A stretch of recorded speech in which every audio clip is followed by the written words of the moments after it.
नमस्कार दोस्तों। हिंदी साहित्य के अंतर्गत इस क्लास में आज कवर करेंगे रीतिकाल का। रीतिकाल का भाग 1 लेकर के आया हूँ। हर परीक्षा की हिंदी और हर राज्य की हिंदी होगी। रीति शब्द की उत्पत्ति सर्वप्रथम मैं बताने जा रहा हूँ। रीति शब्द की उत्पत्ति जो है यह रीति शब्द रियते गम्यते रीति, इसका अभिप्राय यह है कि वह मार्ग जिसके द्वारा गमन किया जाता है। रीति शब्द का सामान्य अर्थ होता है प्यारे दोस्तों तरीका, पद्धति, ढंग, गमन या पथ होता है। ठीक है। रीति नियम भी होता है, जैसे आप किस रीति से आगे बढ़ रहे हैं, किस रीति मतलब पद्धति, ये सब आपने देखा होगा कि आपके पूर्वजों ने बोलते हुए कोई काम कि ये आपकी रीति नहीं है, आप गलत कर रहे हैं। तो रीति मतलब होता है पद्धति होता है, ढंग होता है, गमन होता है, तरीका होता है, पथ भी होता है। काव्य शास्त्र के संदर्भ में यदि बात करें रीति शब्द का, तो वर्ण पद्धति या वर्ण कौशल काव्य की प्रस्तुतिकरण की पद्धति का वाचक है और आधुनिक युग में की शैली का प्रयोग जिस अर्थ में हो रहा है वह मूलतः रीति कहलाता है। ध्यान रखेंगे, बहुत इंपॉर्टेंट है ये ठोस बातें, आपको हमेशा ध्यान रखनी होगी। रीति का सीधा संबंध कवि की भाषा और उसकी वर्ण कुशलता से है, अर्थात सामान्य से असामान्य मनुष्य के हृदय में अनुभूतियां उत्पन्न होती है। करुणा के जिस दृश्य से अभिभूत होकर कवि कविता प्रस्तुत कर रहा है, करुणा का वही दृश्य संभव है एक सामान्य मनुष्य को अधिक अभिभूत कर देता है। ध्यान रखेंगे, ये सब बातें कहीं भी आपको पढ़ने को नहीं मिलेगी। रीति एक सामान्य मनुष्य से कभी इसी बिंदु पर अलग होता है कि कभी उस क्षणिक घटना को, उनके उत्प्रेरित क्षणिक अनुभव को उपयुक्त शब्दों द्वारा अभिव्यक्त करके उसे शाश्वत बना देता है। पर इस प्रकार काव्य की सफलता का एक प्रमुख आधार ही रीति होती है। ध्यान रखेंगे, क्या मैं बता रहा हूँ तो पुनः मैं आप सभी को बताने जा रहा हूँ कि कभी उस क्षणिक घटनाओं को, ठीक है, उत्प्रेरित क्षणिक अनुभव को उपयुक्त शब्दों द्वारा, किसके उपयुक्त शब्दों द्वारा अभिव्यक्त करता मतलब प्रकट करता है, शाश्वत बना देता है। ठीक है। हाँ, कवि माघ ने इसी दृष्टि से कवि की तुलना एक चतुर्वाक्य से की है। सर्वप्रथम रीति की परिभाषित करने का श्रेय वामन मुनि को जाता है, जिसका स्वरूप विश्लेषण किया है। वामन ने मतानुसार विशिष्ट पदरचना रीति अर्थात विशिष्ट पद रचना को ही रीति कहते हैं, ये वामन मुनि के अनुसार, आचार्य वामन के अनुसार। ठीक है। राजशेखर क्या कहते हैं और कुंतक और भोजराज के अनुसार राजशेखर ने रीति को वचन विन्यास क्रम माना है। यह शब्द पद रचना या घटना का समानार्थी है। कुंतक ने रीति शब्द की जगह पर मार्ग का प्रयोग किया है। गुणों का सर्वप्रथम व्यवस्थित विवेचन वामन ने किया। उन्होंने गुणों के महत्व का निर्धारण करते हुए काव्य का शोभकारम धर्म माना है।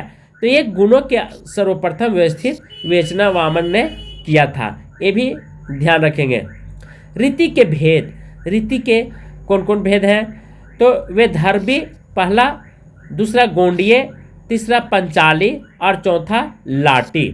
रीतिकाल का नामकरण, रीतिकाल आचार्य रामचंद्र शुक्ल ने देते हैं और श्रृंगार काल विश्वनाथ प्रसाद कहते हैं। रीतिकाल को ही श्रृंगार काल कह करके संबोधित किए हैं और मिश्र बंधु द्वारा उत्तर अलंकृत काल या अलंकृत काल कह करके इन्होंने संबोधित किए थे। भगीरथ मिश्र ने क्या बोले थे, रीति या श्रृंगार काल कहते हैं और रमाशंकर शुक्ल ने कला काल कहते हैं।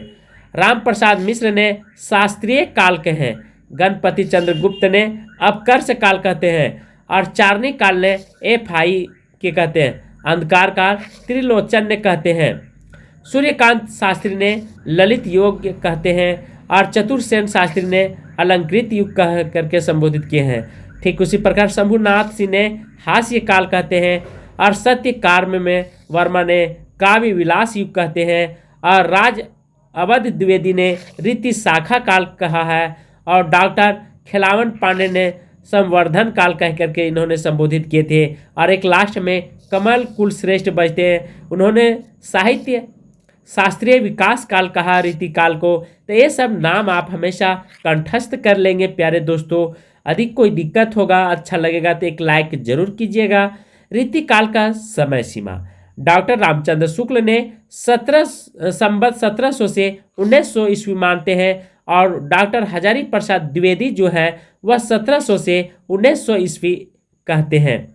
राम कुमार नामदेव, श्याम सुंदर दास संबत 1700 से 1900 ईस्वी ये भी मानते हैं। मिश्र बंधु संबत 1681 से 1889 ईस्वी। एफआई ये संबत में है, उन्होंने 1550 से 1800 ईस्वी मानते हैं। जॉर्ज इब्राहिम गिरिशन इन्होंने संबत 1580 से 1692 रीतिकाल का समय सीमा माने हैं। और सूर्यकांत त्रिपाठी या शास्त्री कह लें, इन्होंने 1500 से 1800 संबत माने हैं। रामाशंकर शुक्ल संबत 1600 से 1800 ईस्वी। चतुर्सेन शास्त्री 1623 से 1823 ईस्वी। बच्चन सिंह 1650 से 1897 ईस्वी। 11 है शंभुनाथ सिंह 1650 से 1850 ईस्वी। 12 है राम खिलावन पांडे 1601 से 1800 ईस्वी संबत। और डॉक्टर नगेंद्र 19वीं शताब्दी तक मानते हैं रीतिकाल का समय सीमा। ये सब पॉइंट को आप हमेशा ध्यान रखेंगे क्योंकि ये सब बार बार बताने की चीज़ें नहीं हैं और हमेशा परीक्षा में जरूर आते हैं। गणपति चंद्र गुप्त जो हैं इन्होंने 1657 से 1914 विक्रम संवत तक माने हैं। रीतिकाल को 3 भागों में बांटा गया, इसे भी विस्तार से अध्ययन करेंगे।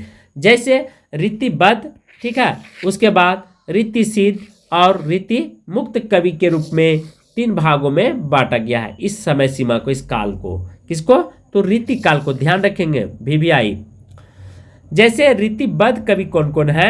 चिंतामणि, केशव, मतिराम, देव, भिखारी, पद्माकर, ग्वाल कवि। रीति सिद्ध कवि बिहारी, रसनिधि, निरिशंभु और नवजात कवि, ये रीति सिद्ध कवि माने गए हैं। रीति मुक्त घनानंद, आलम, ठाकुर दास और बोधा दिवदे। तो यहाँ पे रीति मुक्त में मात्र 5 कवि, रीति सिद्ध में 4 कवि और रीतिबद्ध में सबसे ज़्यादा जिन्होंने लक्षण ग्रंथों को बांधा है उन्हें रीतिबद्ध कहा गया। जिन्होंने सिद्ध किया लक्षण ग्रंथों को उसको रीति सिद्ध कहा गया। और इन सब से हट करके जो कविता लिखे हैं उनको रीति मुक्त कवि कहा गया है। प्यारे दोस्तों, इन सभी बातों का आप विशेष ध्यान रखेंगे। रीतिबद्ध कवि, प्रमुख रीतिबद्ध कवियों का संक्षिप्त परिचय मैं बताने जा रहा हूं, आप सभी लोग ध्यान से देखेंगे। पहला चिंतामणि, ठीक है, आसरा दात, जन्म हुआ 1609 में और मृत्यु 1685 ईस्वी में। कहाँ पे? तंकवापुर में। आसरा दाता थे शाहजी भोसले के और शाहजहां के अधीन इन्होंने आश्रय लिए थे। तो ये कवि का नाम था चिंतामणि त्रिपाठी जी। अब बात करेंगे भूषण, इनका जन्म 1613 में, मृत्यु 1715 ईस्वी में। जन्म स्थान यदि पूछेगा तिकवापुर और आश्रय दाता थे शिवाजी और छत्रसाल। मतिराम कवि जो है इनका जन्म तिंकवापुर में हुआ था 1617 में, मृत्यु का पता नहीं चला है। आश्रय दाता थे जहांगीर के थे ज्ञानचंद्र के भाव और सिंह हंडा के स्वरूप सिंह और बुंदेला के, ये सभी राजाओं के अधीन इन्होंने आश्रय लिए थे। जसवंत सिंह जिनका जन्म 1626 में और मृत्यु 1688 ईस्वी में। जन्म स्थान मरवाड़ कपिला रायबरेली में। आश्रय दाता की बात करें तो भगवत राय खाची, राव मर्दन सिंह, देवी सिंह, फाजिल अली शाह, इनके आश्रय में इन्होंने कवि की रचना करते थे कविता की। तोष कवि जिनका जन्म स्थान अभी सिंगवेरपुर में है। कुलपति मिश्र आगरा में आश्रयदाता थे राम सिंह के अधीन में इन्होंने कविता की रचना किया करते थे। देव कवि, इनका नाम पूरा था देवदत्त नाम था, ध्यान रखेंगे देव कवि का पूरा नाम देवदत्त था। जन्म स्थान 1673, मृत्यु 1767 ईस्वी। और स्थान इटावा में। आश्रयदाता आजम शाह, भवानी दास वैश्य, कुशल सिंह सेठ भोगी लाल, इनके इन 4-5 राजाओं के अधीन ने इन्होंने कविता की रचना करते थे। और उद्योग सिंह, सुजान मणि और अली अकबर खान के भी आश्रयदाता रह चुके हैं देव कवि सबसे ज़्यादा। ठीक है, उसके बाद पद्माकर का नंबर आता है। इनका जन्म 1753, मृत्यु 1833 ईस्वी। आश्रयदाता की बात करें तो रघुराय अप्पा, महाराज जेतपुर, नैन अर्जुन सिंह, परीक्षित और अनूपगिरी, रघुनाथ राय, प्रताप सिंह, जगत सिंह, भीम सिंह, दौलत राय सिंधिया, इन सभी के बीच में इन्होंने पद्माकर सिंह रह करके कविता की रचना किया करते थे।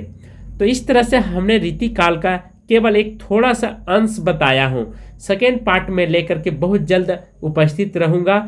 आज की क्लास मैं यहीं पे समाप्त कर रहा हूँ। थैंक यू, धन्यवाद।